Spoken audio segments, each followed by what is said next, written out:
In today's episode, we are paying a visit to the Angle Dynasty League. This is our league's second year. We've publicized it throughout with big trades, each of our rookie drafts, and then what we're doing today is our fresh power rankings. We did this last year. We're hopefully going to do it a few more times this year throughout the season to keep you updated on how the league is going. We always kept you updated on standings, but power rankings can definitely shift based on people's development, trades, or players getting worse is another thing that can happen here too, and players getting hurt. So today we have all three members of Angle are here. First off, Mitchell, how are you today? You are the main author of these power rankings. So for starters, on behalf of the league, thank you for putting all of this together. Are you ready to go through all these teams and take a look at what you did here? Yeah, man, of course. I always have a great time working on these power ranks just to kind of gauge where the league is at, see what the competition is looking like, some of the activity, and monitoring, the overall trade activity of the league is always very exciting just because, what we have here at Angle is a very special league. So if you are interested in joining the best league, make sure you join our wait list. But very, very excited to talk about some of the teams that we have entering this year up to week 3. Absolutely. So that's definitely what we're going to get into today, talking about every single team, their best assets, where they stand within the power rankings, and it's divided into tiers. It's divided into tankers, hopeful contenders, and then the main contenders. So that's going to be fun to break down. But also, we got to get to Braxton. How are you today, sir? Good. I'm tired of watching the Hornets lose. So at the time of recording, they start playing the Lakers. Hopefully, future me is in a good mood because they win. So I see you shaking in anger just thinking about me talking about the Lakers winning later without any good players. oh Oh man, man. You should have it'll went to that game now that I think about it. That would have made it even funnier if we do win, but you know, glad to have you here, of course. yeah, absolutely, absolutely. And excited to. I mean, this is my favorite league for obvious reasons. So excited to um, talk about, I guess, every single team in the league and just kind of give my thoughts. So. Yes, we are obviously all three members of this league, and then we've had multiple members of this league on the channel with us, specifically when we talk about trades. Maybe we can bring somebody else in for one of these power rank updates too later on in the year. So let's head over to our website now. We're going to get started on taking a look at where everybody is this year for our Dynasty League power rankings. Here we are. This is our publicly accessible website, anglefantasybasketball.wordpress.com. Pretty much everything we do, all the links to all the platforms we're on, everything you need to know about us is on this website, including our most recent free Dynasty Rank update, which is available right here. But the most recent thing posted is our Dynasty League power rankings. We made this open to the public for everybody to see. So we're going to head into the website here and take a look at Mitch's work. As I said, he is the main author for this power ranking content here. So as we get into this here, Mitch, give us a little bit of a rundown. As we can see, starting from the very top here, we are going to start from the bottom and work our way up, but this is the first thing you get when you get into the beginning here. But give us a rundown of your system of how you put this power rank list together. Yeah, so I think of many different factors when building out these ranks, right? So I kind of incorporate Basketball Monsters projections, leveraging the subscription we use to kind of to give us foresight into what's going to happen and play out in this season. But I take into consideration like current win, loss, and tie record of our current standings, along with some of the notable assets, whether, these teams have some lucrative contracts that people want to develop in. Just because those rookie assets in a 30-team salary league are so valuable, they're very tradable, and they are a very small part of the cap space that we have. And also, I look into your pick, how many picks you have in terms of first round picks, kind of gauge where you're at in the league. So I broke this Dynasty Power Ranks down into 3 different tiers. One is the contenders, who I think can make at least a second round playoff push in the playoffs. And then for the playoff hopefuls is our second tier, which are teams that are probably going to fight for at least a playoff spot, but I likely see as a potential first round exit for different reasons. And then lastly, you can see that we have here our tankers, which are teams that already showing quite a divide within the league. No team in the Tinkers tier has over 20 wins, so there's a pretty big pool here compared to our first year where everyone was kind of gunning for it. We already have identified 10 tankers for a very stacked draft class in 2026. So let's go ahead and talk about the first team here. So unfortunately, someone has to be last, and that's the Seattle Supersonics. The main reason that I have them at the 30th spot, despite having a Basketball Monster projected rank of 23, is because of their assets. I'm not entirely sure the direction this team is going, where the other tanking teams, you kind of already know where they're headed towards. But with this team, they have a veteran like Kevin Durant. I know they just shipped out Russell Westbrook to you, Andrew, in a trade earlier last week. But other than that, this team is very bare and doesn't have too many tradable assets. So what I really would recommend if I were the Seattle Supersonics is to, offload Kevin Durant, see what kind of picks he can get. Maybe he can get two late lottery picks and kind of build around Trae Young and retool this roster. Okay, so we're going to move up to the next one here. Let's see. You want to talk about the Singapore Slingers next, Brax? Yeah, this is a pretty interesting team to me. Obviously, it's kind of headed or spearheaded by an injured Kyrie Irving. Um, he's got Chris Middleton, DeAndre Hunter, some high contract, uh, seemingly producing players that is really curious to me, should I say, uh, is able to be flipped into some younger assets. So that's kind of the interesting part to me is that he's choosing to hang on to these. It's not something really you see a tanker do a ton of times. It's something that I would do if I was a tanker, kind of hang on to some of those more productive assets and just use them next year. But he really got a stockpile of first round picks. He's got what is that? Four first round picks, five first round picks, including the 27. He's got four in the 26 draft. So to me, this team is a couple. If you nail a couple picks here, Kyrie coming back, Herb Jones, DeAndre Hunter, Nickeil Alexander-Walker on this new Hawks team. There's some really nice pieces here. So I think this team is definitely headed in a positive direction. All right, very good. So we're going to go up to number 28 here. This is one of our new members. Shout out to you, Ralph. This is the Nelson Giants. So Ralph was part of the three-team dispersal draft. So we had three people leave, and then all their players and assets went into a pool for three new people to draft. So this is the first one we're going to cover today. So Nelson Giants went out with one of the top picks in that dispersal draft, which is Chet Holmgren. So getting his, franchise center as one of his first moves was definitely a good one to do. As you'll see in a theme, especially with some of the contenders, getting more stable centers can be hard to come by, specifically for this league, which is still kind of balancing out for it after the startup draft happened. But other good young talent on this team like Stephon Castle and Kason Wallace. So you can kind of call that his core big three of Chet Holmgren, Stephon Castle, and Kason Wallace. Solid one right there. But he's still got some vets on the team, so he's kind of doing something similar to what you said Joy is doing with Singapore Slingers, Brax, where he's got some guys who aren't going to be valuable this year, but could be valuable next year, like Damian Lillard once he comes back. And then I guess we'll see with Paul George. He does actually have CJ McCollum on this team too. A little bit of help there too. Probably just needs to land a backup center. He does have both of his draft picks, both for 2026 and 2027. So he's free to try to tank for Cam Boozer, for example, to land another front court player that he needs. But, has a little bit of a three second round picks to work with too. Both of those, or two of those being his own. So some lottery picks and picks in the 30s is definitely going to be a huge help for him because there is a little bit of a core there already, as I said. So shout out to the Nelson Giants coming in at 28.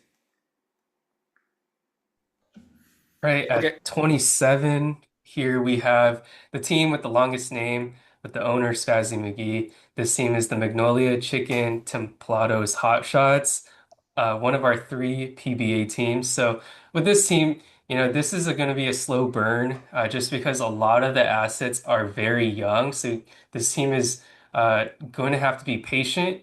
And if you know Spazzy McGee, we've been in many leagues with him. He likes to take those 2 to 3 year rebuilds so he could stack up on those first round draft picks and a lot of those rookie scale guys, and then maybe flip them down the line once they kind of reach that higher peaked value.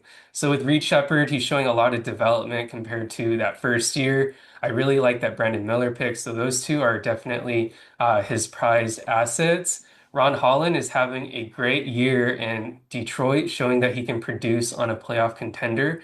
And he has some stashes in Nikola Topic and Thomas Sorber that are likely going to not play this year. Sorber for sure. Topic, it's to be seen as he's sadly recovering from testicular cancer and having chemotherapy treatment.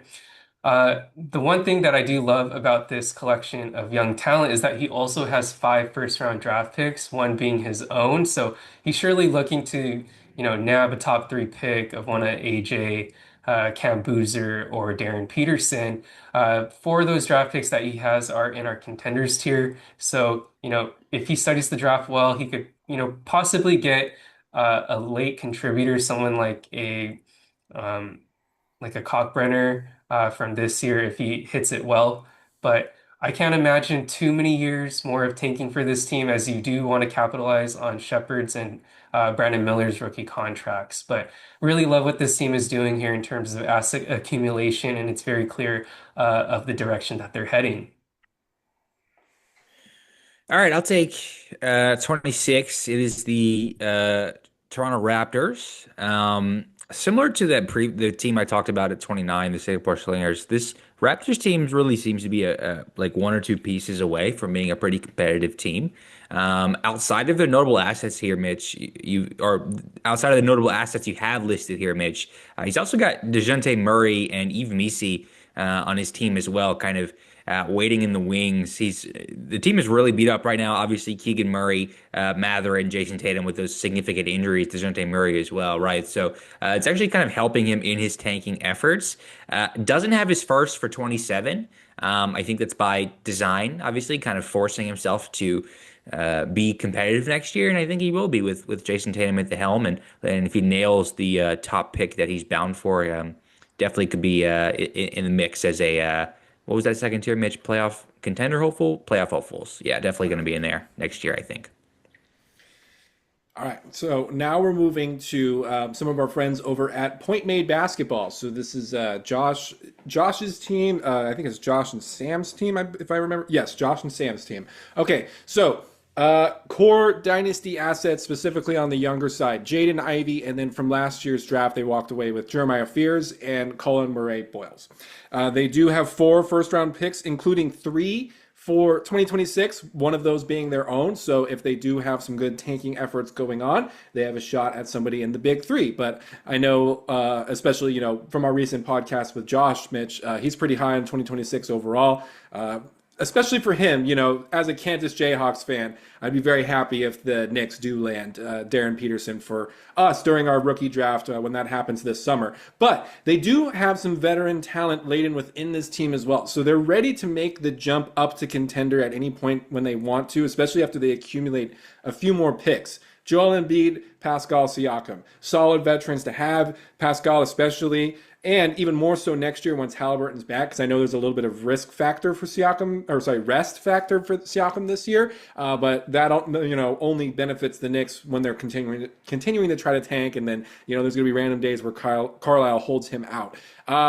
But both Siakam and Embiid are a few years younger than DeRozan, which is another veteran that they have. So they can either choose to use him or sell him off maybe towards the trade deadline this year, because he actually has a bit more of a reasonable contract to work with. But of course, an honorable mention I'll have to say, who's not listed on here, is Jace Richardson. Really liked him coming out of Michigan State. They did get him as well in the 2025 draft. So hit 2025 pretty hard. They're geared in for 2026 as well, and they do have some vets, of course, to work with. So, they actually have, this didn't get put on the list, Mitch. They have Mikal Bridges. So definitely consider that. Yeah, definitely consider that to be one of their notable assets too. They have Mikal Bridges on this squad. I will update that right now. Yeah. All right. So Okay. moving on now. Yeah, so now we have the Providence Steamrollers. Similar type of build to like the New York Knicks, where they're really kind of like 1 year away from real contention. And I love this team because the core in itself are all in their prime years. Like LaMelo Ball, Emmanuel Quickley, Nick Claxton. They're all entering that like 25 to 26 years of age, where they're going to hit the prime points of their career. They recently drafted Derek Queen, who is looking like a pretty discount version of Alperen Şengün, someone who does have that top 50, top 30 upside. If it does hit with the New Orleans Pelicans, the Pelicans did invest a lot of draft capital into I was going to say Dairy Queen, but into Derek Queen. So Derek Queen is a great piece for the Steamrollers. Jalen Wells is also great. And this team, I forgot to mention, went really heavy as well in the 2025 draft class, especially at the end, taking Asa Newell. I believe they took Will Riley and who we like, Hugo Gonzalez. So some of those more low-key names, but also having some pretty good upside as well. So here we have the Steamrollers at 24. All right, what does that put us at? 23, the Sacramento Monarchs. Yeah, Mitch, I think your analysis kind of hits the nail on the head here, talking about controversial figures. Some of the notable assets you mentioned here, Zion Williamson, Zion, Ja Morant, Jonathan Kuminga, Ace Bailey, and then Ryan Dunn, I guess, who isn't as controversial. But really, really some high risk uh, I hesitate to call Kuminga high reward, but high risk, somewhat reward for most of these guys here, especially in in a salary league with Zion and Ja Morant's contract. Um, it's really this is a ceiling play, and I think your analysis, Mitch, of him being maybe another top 10 pick from contention is accurate, and I also think he's going to obviously need to bank on Morant getting his stuff together as well as Zion getting his stuff together. Additionally, on this team, he's got Nikola Jovic, who is possible maybe turning a corner. We've seen him do this before, but I'd like to see a little bit more consistency out of him. So just quite the cast of characters on this team who it can pay off if they all hit. Okay, so that's going to move us. We're getting towards the top of the tankers tier here. And at number 22, Mein Frau hasst Fantasy Basketball. That is the name of Alba Berlin, and that translates to My Wife Hates Fantasy Basketball in German. So, Alba Berlin, shout out to you. Notable assets. Tyrese Halliburton, first and foremost. So he acquired him via trade this offseason. Pretty large scale trade. I think Mitch mentioned it on here. Yeah, Zach Edey, Scoot Henderson, and pick 4 overall for Tyrese Halliburton and a 2027 first. So he has that franchise cornerstone. Somebody who probably can get back towards top 10 in dynasty rankings once he's healthy again. Only reason why he's not in there right now is because he's not playing this year. We just need to see how he is when he comes back, but he should be fine. Science, especially behind the Achilles injury, has evolved pretty far. But another thing that you really like to see in a dynasty team, especially for someone who's rebuilding, is the presence of at least one Thompson twin. Albert Berlin's got one of those. He's got Asar Thompson on his squad. He does have a franchise center lockdown in Kyle Filipowski.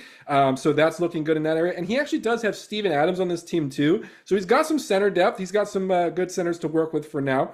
Taylor Hendricks is another name. And then he's got Jimmy Butler. One, serving as, a big contract to help him meet the salary floor, but two, serving as a solid veteran for when he is ready to maybe flip some picks in youth to get ready for contention here pretty soon. He's got Bub Carrington as well and Taylor Jenkins. Bub's year has been pretty rough, so we'll see if he bounces back there. But luckily, guard strength is something that Berlin definitely has. He also has Isaiah Joe in depth too. And then he's got 2 first-round picks coming up this year and 4 second-round picks. So going to be pretty heavy-handed in the 2026 draft. Of course, this is another tanker with a solid shot at somebody from the Big Three since he doesn't have to worry about playing Tyrese Halliburton all year. The final tinker here is our boy Weiss, who we played redraft with for over 5 years now. And he has the Bangkok Tigers here at 21 in our power rank. So the reason why I put him at the top is because he does have those three big name assets in Cade Cunningham, Darius Garland, and Tyler Hero, and also an arguably top 100 asset in Jordan Poole. The problem is that he has way too many guards. He has no front court depth, especially at the center position where he only really has Drew Eubanks. Everyone else is kind of out the league who he has in the front court, like a Mo Bamba and a Alexei Pokushevsky for some reason. He messaged me that he believes he still has upside, but he's under contract in Europe. So, Wes, what are you For five doing? years, by the way, until 2030. He's under contract in Europe. He's coming back. Yes, in his mind, he's coming back. But in my opinion, you should trade one of those three. Maybe it's a Darius Garland or Tyler Hero. Definitely keep Cade. He's a top five dynasty asset for us. But yeah, just really diversify your assets, man, because I think you do have a great core. And once you build out that front court depth, you can probably at least make the first round after you grab a potential top five or so pick in this upcoming draft. Some honorable mentions is Cole Anthony, who's really revitalized his career in Milwaukee, and then Moses Moody, who's serving as a really good 3-and-D option for the Golden State Warriors. Bangkok, trade me Darius Garland. I'll treat you right. All right. Actually, I wanted to ask you both one thing before we move on. Both of you, I'm going to start with you, Braxton, first. If you were going to be any one of these tankers that we just discussed, which tanker would you want to be? Which team would you most prefer?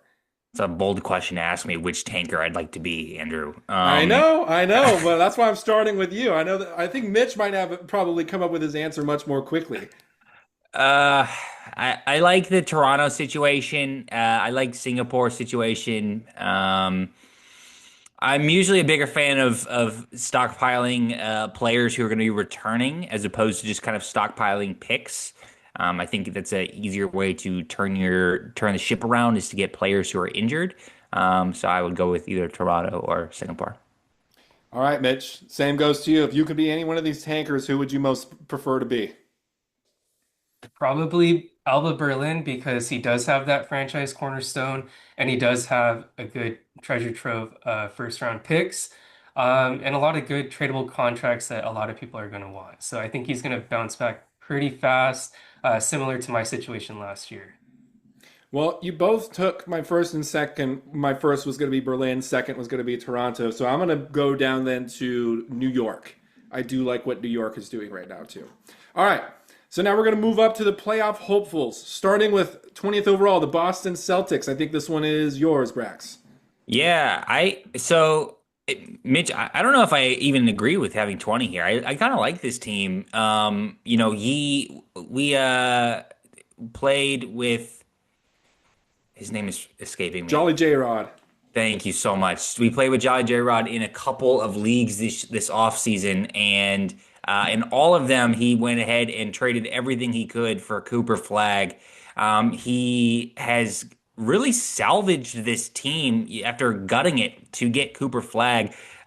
You got notable assets: Cooper Flag, OG Anunoby, Drew Holiday here. But if you look at the team, and I'll just name off some of these names in addition, he's got Colin Sexton, Julian Champagny. AJ Green, Fontecchio, who has been better than I anticipated, although I don't think it's going to stick. And then some nice low-end productive guys in 30-team league, 30-team league at least. Corey Kispert, Klay Thompson, Tyrese Martin, guys like that, Wendell Carter. If Flag takes a step in the second half of this season, I think there's a very real chance that this is a playoff team. And that's tough to do when you sell the farm for Cooper Flag. He doesn't have his 26 first, so he's going to need to. And I guess it's another one of those situations where, kind of forcing yourself to try, right? And I'm always in favor of that. But Drew Holiday has really been carrying, and this team kind of centered around Cooper Flag. Not that there's necessarily a build, but he's got these really nice low-end productive guys to kind of supplement that. All right, so now we're moving inside of the top 20 here. That's going to take us to our good friend Colby's team, Colossus Rhodes. So this is a returner who made it at least to the second round. He might have made it further than that in playoffs last year, and at least made his buy-in back. So we're starting to get to Yeah, the he beat guys me who.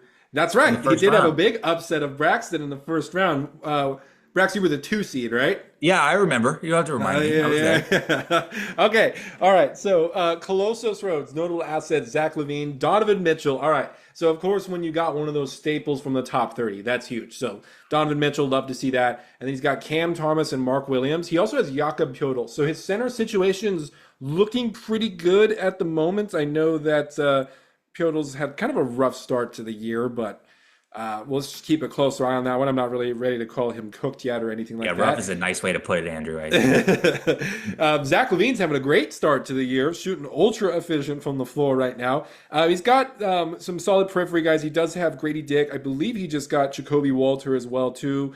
He's got Ryan Nemhard. Keldon Johnson, Davion Mitchell is a solid person to have too. Buddy Hield, Clint Capella, and then the Cam Thomas situation is probably what's hurting him the most right now. I think his record's right around 500 at the moment.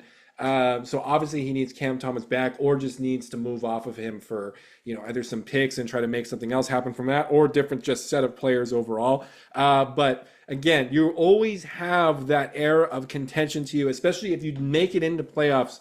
You're always lethal if you have one of these top 30 guys, and he's got his Donovan Mitchell. So just needs to make it work around him, and then he'll go from contender to a locked-in playoff performer here. Next team we have is the PSV Red Lions, and this team didn't really make any notable changes in the offseason. His players just naturally developed and got better, given that his team was more on the younger side, and it's really showing.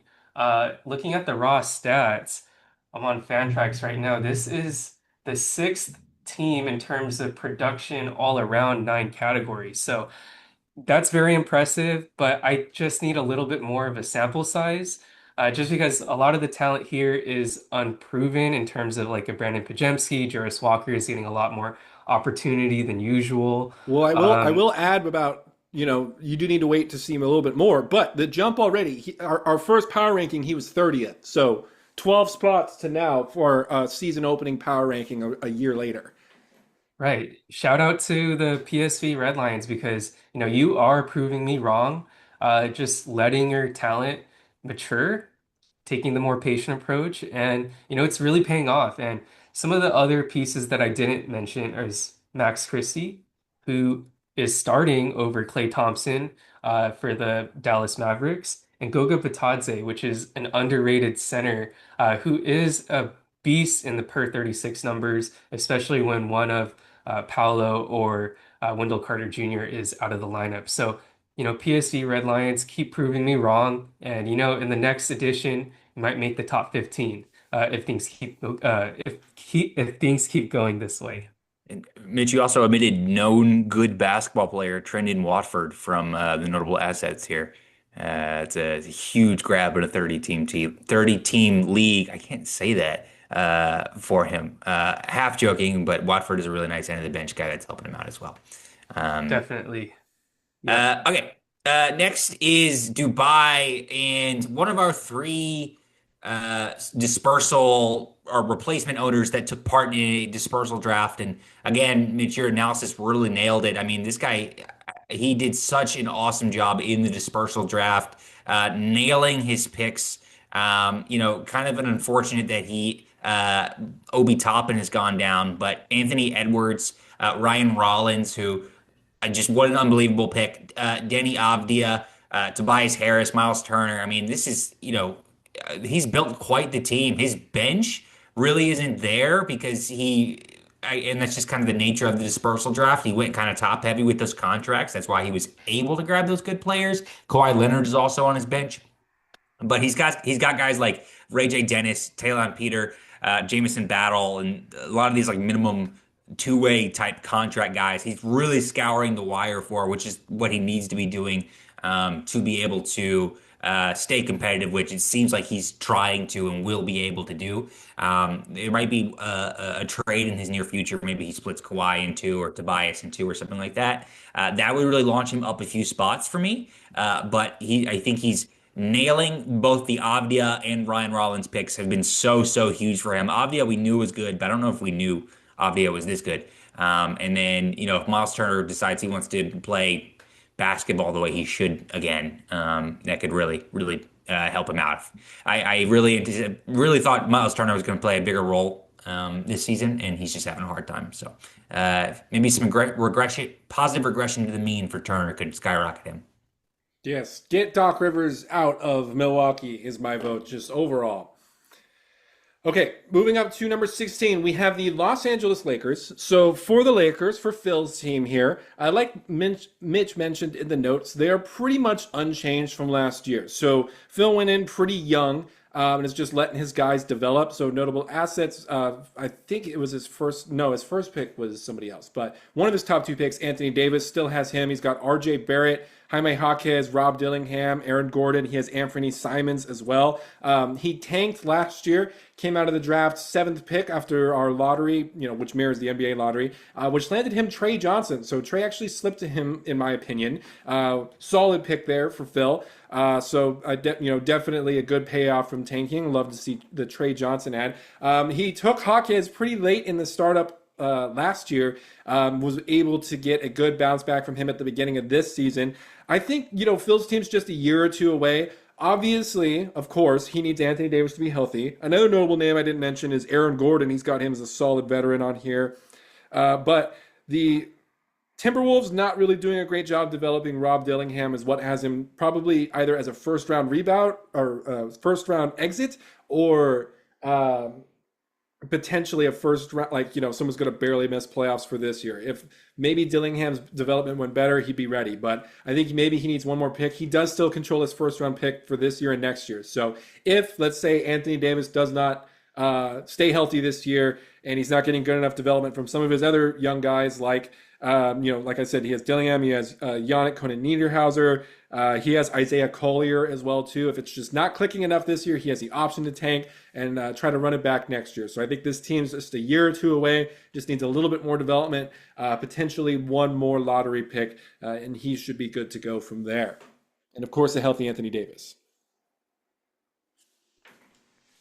All right, everybody's favorite trader, the Brisbane Bullets, aka the NZ Bulls. I have at 15, right in the middle. He has some great notable assets centered around Jalen Johnson as his prize piece, but Kobe White and Jamal Murray are two guys that I think are extremely underrated and undervalued.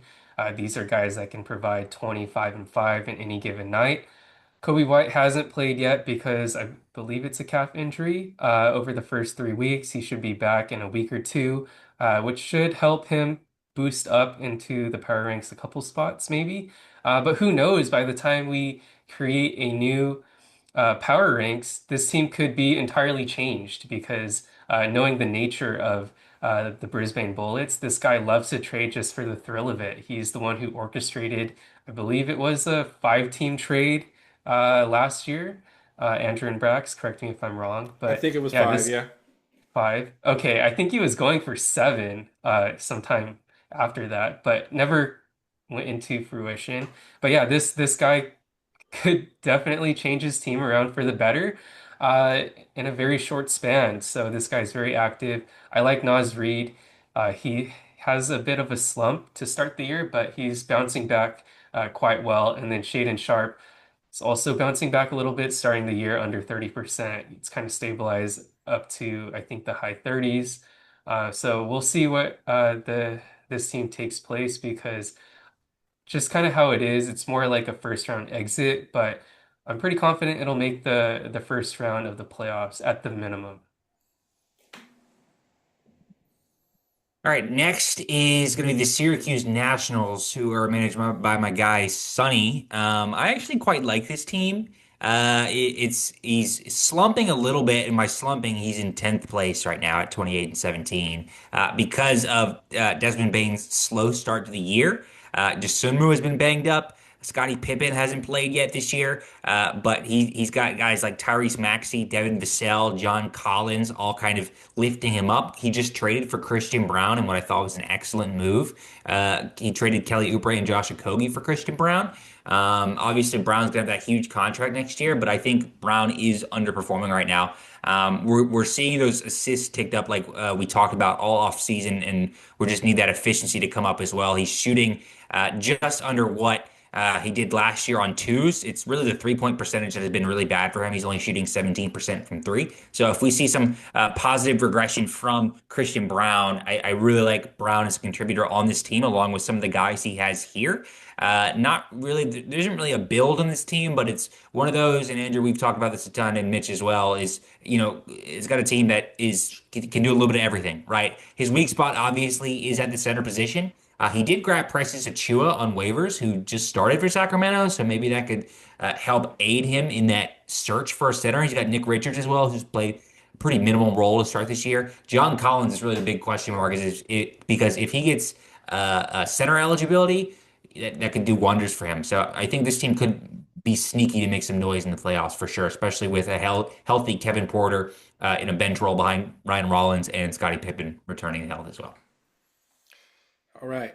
Taking us to our next team, who currently has an illegal roster because he didn't set his lineup. Naughty Lambert. That's the Kanazawa Samurais at 13. So, top four assets.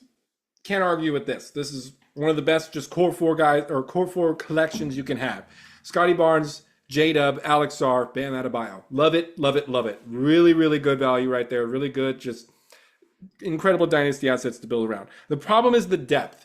The real problem behind that depth is over $40 million being tied into just Kyle Kuzma and Kentavious Caldwell-Pope. That's so much money tied into two guys who really aren't helping you that much. Even if it's a collection of just, some end of bench guys, but it's filled out to like $5 million guys instead of just those two guys, it probably would end up being better value for the team overall. So that's just the only issue stopping this team from being really, really good. Of course, Jalen Williams being hurt doesn't help whatsoever, but just overall depth around this core four right here, just an availability of more bodies in the rotation to help out is what's going to carry this team far. I know Bradley Beal not panning out so far for the Clippers is probably a big letdown for him. I'm pretty sure he's probably going to really be relying on Beal. So maybe if there's some continued development from like a Cam Christie or a Baylor Shireman, that would be absolutely huge for Kanazawa because he does not have any picks incoming this offseason. So he really needs that development to pay off.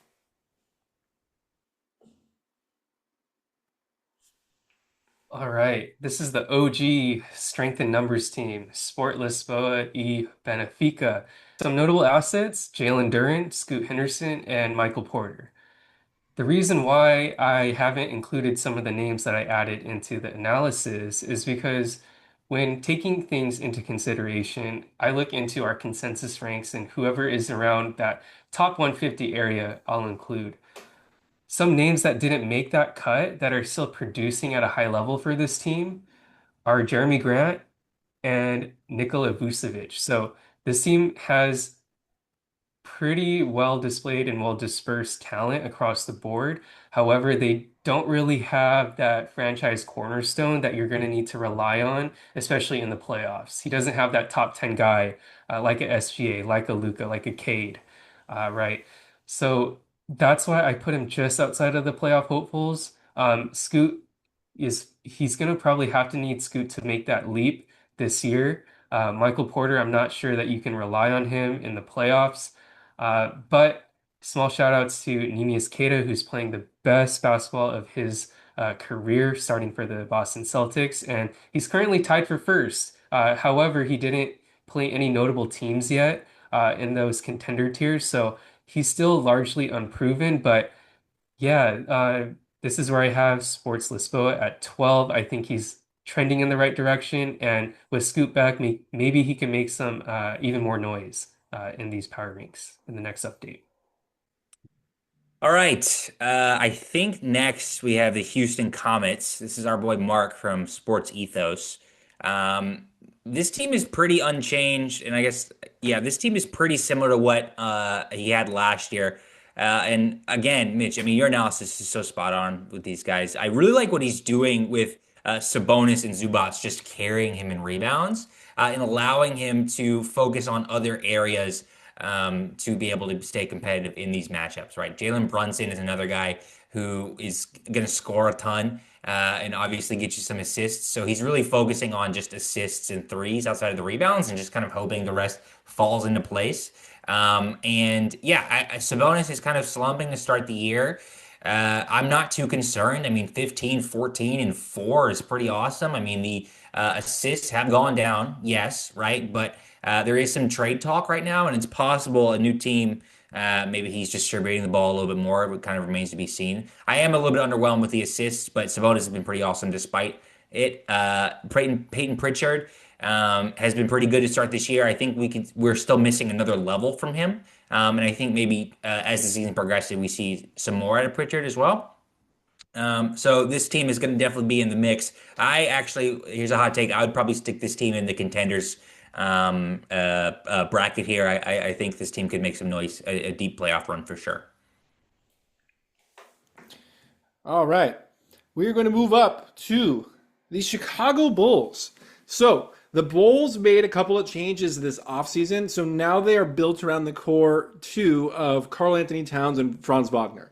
Solid 1-2 punch. Two stapled top 30 dynasty assets. So great start there for the Bulls. I mean, did anybody see this leap from Keontae George coming? I mean, obviously it's been, like 11 games, so we'll see if it sticks. But Keontae George is probably carrying him right now in a lot of different areas. So that leap from him is huge. Other notable names, Santi Aldama, love him. Daniel Gafford. I mean, he's got the center position locked down. Santi, Gafford, Karl Anthony Towns, Luka Garza as well. Doesn't have to worry about that whatsoever. Terrence Shannon's another interesting name that he has here. Dembona too. Geez, he's got all the centers in the freaking world. Anthony Black as well. So solid collection of depth. Oh, Pele Larson, another one. So solid collection of depth. Andrew Wiggins. Really solid depth built around Towns and Wagner. I can't believe he's only in 8th right now. I don't know if he had maybe a weird start to the season here because I expect come at the end of this season he's going to be a lot higher than that. Yeah, it was really tough for me to kind of rank, 6 through 10.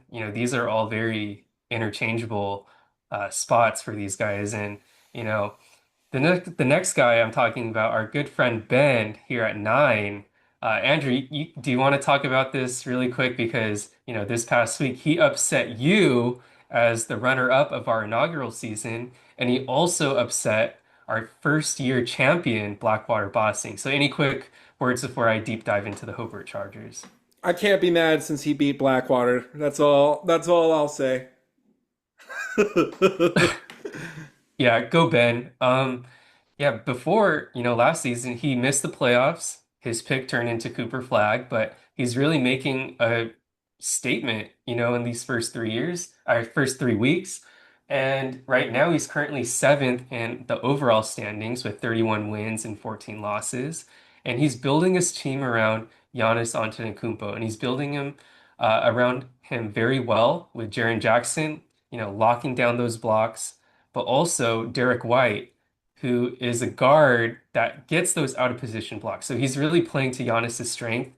I would have preferred if he kept Christian Brown, but I understand this team isn't the deepest. So, getting a temporary starter in Josh Okogie and Kelly Oubre definitely helps, but I think he could have got a little bit more juice out of that trade. But overall, it helps his depth and it helps him, especially because this was a very top-heavy team to begin the year.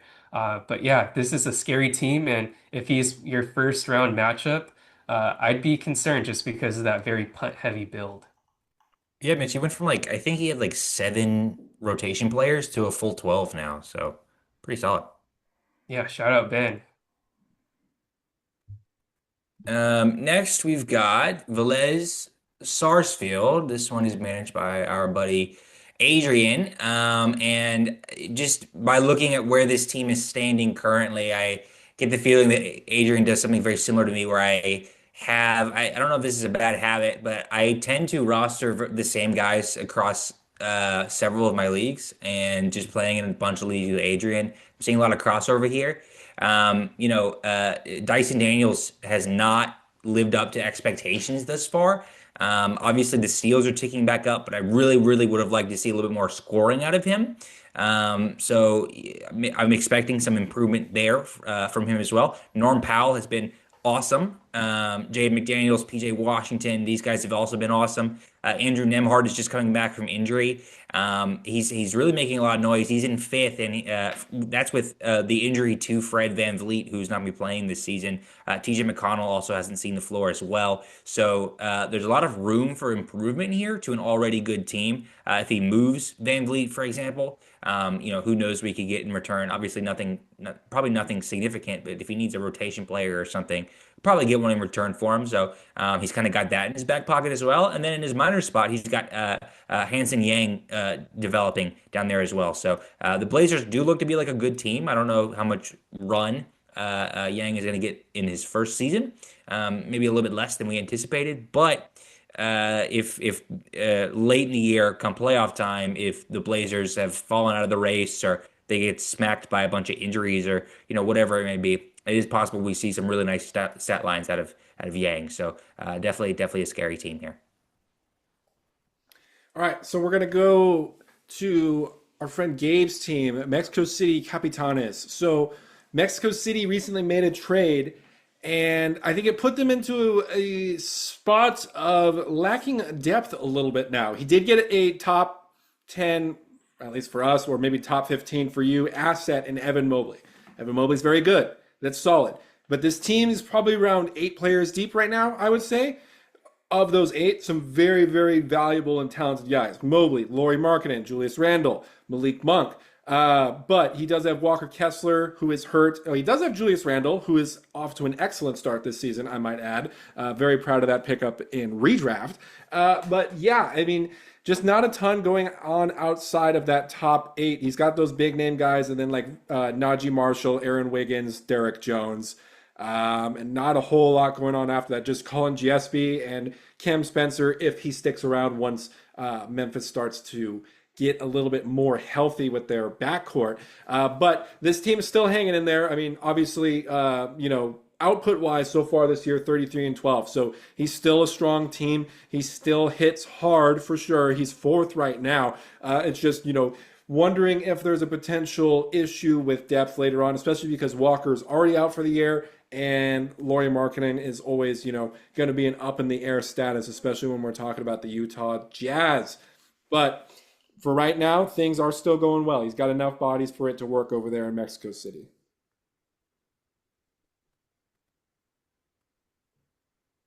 All right, our good friend Case with the Las Vegas Aces at 6. I have to put respect on your name, man, just because last season he actually made the semifinals, the top 4 in our first year of doing this in our Angle Dynasty League, and he's got even better, acquiring Austin Reeves. So this team is built around depth, but also a star player, Alperen Şengün. So not only does he have Şengün, he has Jaylen Brown, Tari Eason, Jarrett Allen, Austin Reeves, and Jabari Smith. And I didn't even mention Marcus Smart, who's starting for the Lakers. Isaac Okoro, who's playing start spots for the Chicago Bulls. Marvin Bagley, one of Case's favorites, playing real rotation minutes for the Washington Wizards. And Brandon Williams as well for, the Dallas Mavericks. So this team is very deep. He also has a first round pick that he can upgrade, closer down the line as the season drags, where a lot of these contenders don't, besides Veliz and the Capitanes. So he has room to make upgrades for an already very deep team. So, this team is going to be very scary, especially because he has that playoff experience, but he even upgraded his roster from last year to this year, adding Austin Reeves, who is playing like a top 20 to top 30 player. We'll see if that lasts with the addition of LeBron, but so far, I'm loving what I'm seeing with the Las Vegas Aces here.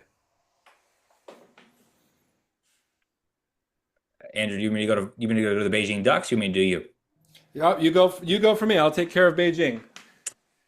All right, Andrew, you're next at number five. Let's Let's go. see. So, kind of I mean, you still got the same top two guys, right? James Harden, Shai Gilgeous-Alexander. You just recently added Russell Westbrook. You got a very guard-heavy team. Even your forwards are pretty guard-like in Royce O'Neal and Bilal Coulibaly. Jalen Suggs is also down there. I mean, you've got all the guard stats you can imagine. I'm sure you would agree with this, though. Obviously, where you're lacking is kind of in the big man department. Um, I made a finals run last year, and I think what would you say was kind of your biggest downfall, Andrew? Was it more so the depth, or just didn't clash with the team that had Wemby, Blackwater, Bossing as well? Well, I mean, he didn't have Wemby during the final. The issue was definitely depth. I had more money tied into bigger contracts, like, for example, Cam Johnson, who I no longer have. And my opponent, Blackwater, picked up a lot of the silly season guys. He made a lot of the right calls on guys that had big roles, like Colby Jones, who doesn't even have a. I don't know if he's on like a two-way or something right now, but that guy, He's not. him, Justin Edwards, names like that absolutely destroyed me last year. So mostly like depth and yeah, too much money tied up into contracts that weren't helping. I mean, I went into last year also with no Bilal and no Derek Lively, who I traded for Jalen Suggs. So yeah, lack of availability and better foresight from the opponent on silly season guys. Bilal made his way back, and I'm sure it's a welcome sight. He is a little bit banged up right now, but he's looked good in his limited minutes this year. So, probably one of the most guard-heavy teams in the league that outside of the one that's only guards a little bit further down the list. But, it's I don't think really anybody can touch you when it comes to those guard stats. It's just about kind of filling in some of those gaps there. And Bobby Portis, Andre Drummond has been nice to start the year. Let's see how much run he gets late season, how good the Sixers are. Russell Westbrook has been a nice surprise. I know that was a recent acquisition for you. So, Yabusele, wanting a little bit more out of him. I'm sure you agree with that. Yeah. And I think he'll get there. I think he'll get there. A little bit underwhelming this far, but yeah, there's definitely room for improvement. You got Maxime right now in the wing, waiting in the wings as well. So I mean, let's just see what happens.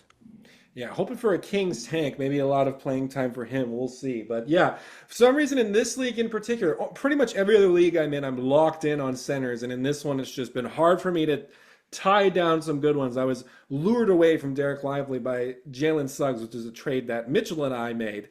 But just couldn't help going for those Suggs steals because they complement Shea so well, and they have been so far. So now it's going to be me discussing the Beijing Ducks. This is number 4. And you have to pretty much stay in the top 5 if you did even a decent job at building around Nikola Jokic.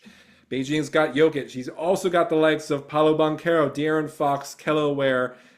Great depth right there to go around Jokic. We just got De'Aaron Fox back recently, so I'm sure Beijing is very happy with that. But he's also got some solid names like Quentin Grimes, Josh Hart, Al Horford, Day'Ron Sharp, Aaron Nesmith, Luke Cornett. So this is pretty much a full 12 deep team. This is a very both heavy on depth and heavy on star talent too, with Jokic and Fox being some solid headliners there, and Paulo of course too. And he actually owns Kanazawa's first, so he doesn't own any of his own first, but he owns the first of a team who's a bit weaker than him in perceived value, as noted in these dynasty ranks. So he's potentially walking away with a lottery pick next year if Kanazawa doesn't have a strong enough season. So that's a lottery pick being added to this core that already has Jokic, Fox. I know that he started 500 to begin this year, but Paolo had a little bit of a rough start to the season, and obviously he did not have De'Aaron Fox with him too. But things should start to go ticking along pretty well for Beijing. I'm sure he'll be a very, very serious contender by the next time we do an update on power rankings, or when we look at things prior to playoffs setting in. All right, I'll start us off with your team, Brax, but then you can go ahead and finish us off. So with the Charlotte Sting, I have yours truly, Braxton, at number 3 in our power ranks. One, because I love the accumulation of talent and depth and trading for a real strong top five cornerstone in Luka Doncic. So I really love that move over the offseason. He's performing very well to start the year with 31 wins, 13 losses, and one tie. And this team is headlined by two LA Lakers, the Luka Doncic and LeBron James. I love, how you were able to build this team around them in terms of depth with Risa Shea, Con Knipple, who's looking like a top three rookie, Keyshawn George, and also honorable mention to Ryan Cockburner, who is looking like a great defensive beast, averaging 2.3 blocks for this season. So, Braxton, can you walk us down some of the changes that you've made over the offseason? Because this is a largely different team since last year. Yeah, we kind of cleaned house after the first round exit. The made some coaching changes, made a GM change in house, and really just kind of rebuilt it from the ground up. The trade for Luca and LeBron actually came over together, and we talked a little bit about this in the offseason. It was loosely, it was like Karl Anthony Towns, Franz Wagner, and for basically Luca and LeBron. There were some other pieces going back and forth on both sides, but knew I had to make a change there. I always loved the value on LeBron the last couple of years. It's tough to for very unusual for people to make a competitive offer for him. So I thought I was able to put together a nice package that involved LeBron. Additionally, I actually had Austin Reeves on this team as well. That was split into two with Keyshawn George and Risa Shea. Just try to recoup some of that depth that left in the Luka Doncic and LeBron trade. Additionally, Con Knipple was someone that I traded to Monty Camara for Knipple. This team is really just Lakers and Hornets, honestly. Which might be my downfall, but Ryan Kalkbrenner, Diabate. I have that center duo in Charlotte that I really am a fan of. They've both been really nice, but they also work as each other's handcuff too, right? So if one goes down, I've got another one right behind him. Yeah, I mean, Draymond Green, I thought was such a great fit on this team, just racking up those counting stats any way that I can, especially from the center position. And my plan is just to overwhelm with counting stats and not worry too much about the efficiency. I thought Keyshawn George would be a little bit more of a damper on my efficiency. He's shooting almost 52% from the field this far. I don't think that's going to stick, but yeah, he's been a pleasant surprise, and yeah, I really like where this team is at now. Not to mention I've got the GOAT Drew Smith down my minor spot once I make some room for him on my bench in terms of salary. Ty Jerome hasn't played this year. LeBron hasn't played this year, and I'm 31 and 13. So really looking forward to hopefully I'm able to take that next step and get out of the first round this year. Hopefully I don't see Colby in the first round. So I'm thinking I can go for San Miguel here, and if you guys want to tag team Blackwater at the end, because I talked about him last year. Also, I hate Blackwater, so I don't feel like talking. Sure. Just kidding, Blackwater. Sure. Okay, so I'm going to go over Mitchell's team here. I'm the one who wrote his blurb anyways. So talking about his team last year, it was obvious that there was some kind of, sleeping dragon that was going to awaken eventually. There was a crap load of picks he had accumulated. 75 million cap space was going to come off the books at the end of the year for him. And he went big game hunting as soon as that happened for him, as soon as the season ended, which landed him Victor Wembanyama. So he had accumulated Amen Thompson, Modest Buzelis via the startup draft and rookie draft from the inaugural season last year. And then the pick that originally belonged to Hobart that was traded from Hobart. We covered that trade. That was how he got Mobley in the first place. And then eventually found its way to Mitchell. And that pick became Cooper Flagg. So he traded Modest, Cooper Flagg, and Amen Thompson for Victor Wembanyama. That's the kind of scale trade you usually need to make to get a Wemby, especially in a 30-team league. You got to give up that much depth for him. But he reloaded from the 2025 draft class, bringing in Dylan Harper, VJ Edgecombe, and Cedric Coward. Cedric Coward was someone he was probably one of the highest on within the Dynasty analyst community.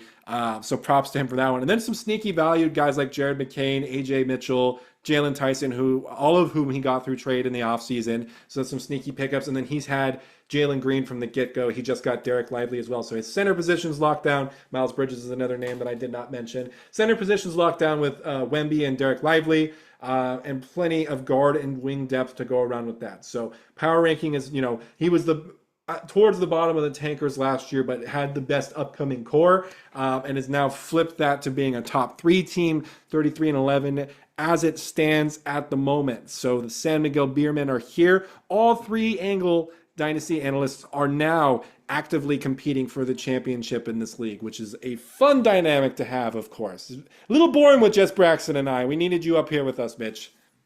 Of course. And can I mention one more thing before we go on to our number one guy Yes, here? sir. I do have 40 plus million dollars in cap space, so I'm ready to reload if needed, if there's any major injury.